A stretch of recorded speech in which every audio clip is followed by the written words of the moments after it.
We've been instructed by the animators that they would prefer not to have to reach more than 2.5 feet to get to a puppet. So a number of these pieces are under 2 feet, specifically so that an animator can reach. And where there isn't a 2-foot reach, we sometimes build in trap doors so that they can physically open up a section of the stage, come up, do the animation, close the trap door, and disappear.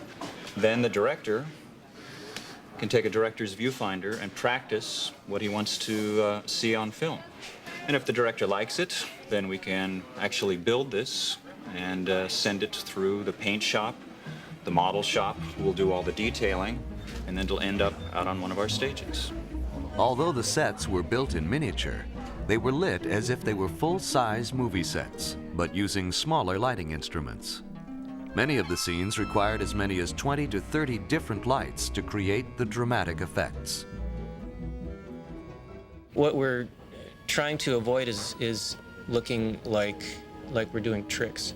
Coupled with that, trying to keep some style to it. The biggest challenge on the show, I'd say it's keeping it consistent. There's 8 camera crews. One of the things that we are pushing the barrier with is a lot of motion control camera moves. So that means big, sweeping camera moves going through the scene as the characters act out. Particularly during songs, it's a lot of fun as an animator to be able to work on stuff like that because it makes your shots look more like a live-action film, more fun. I'll talk to the director, and he'll tell me what the action is, and he'll give me an idea where he wants the camera. And then what I'll do is I'll take my motion control camera, which has all these different axes. It has track that'll take it in and out. It has swing, which will swing it around on this axis. It has a boom arm that takes it up and down. And then right here on the head, it also has a pan and a tilt and its own roll, and sometimes even a focus if I need to do that. So all those axes are programmed for the shot.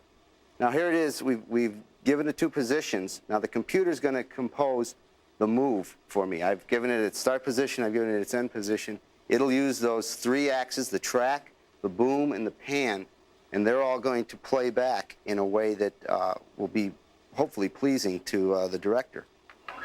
And here it goes.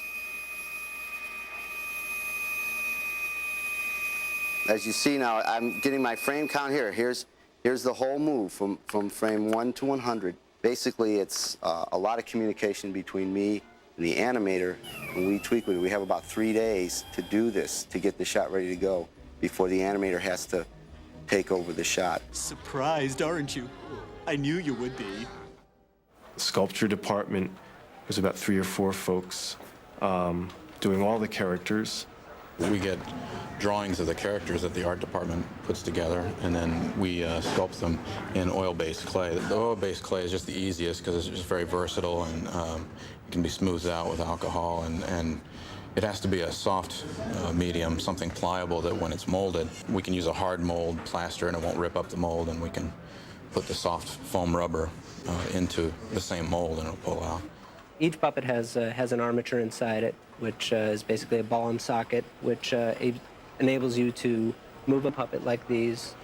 We usually get a sculpture or a drawing of front view and side view, and then we'll determine where the joints are supposed to be. Usually the joints are one of 2 different types. There's ball joints and then there's hinges. Ball joints are like in his neck here.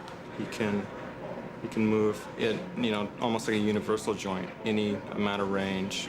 And those are good for general purpose joints. And hinges are really good for like down here in hips and in his main body because they can be tightened off really strong. All the intricate parts and pieces of the armatures were hand machined to fit perfectly for each puppet, ensuring that each tiny movement would look smooth and fluid when posed 24 different times for each second of film.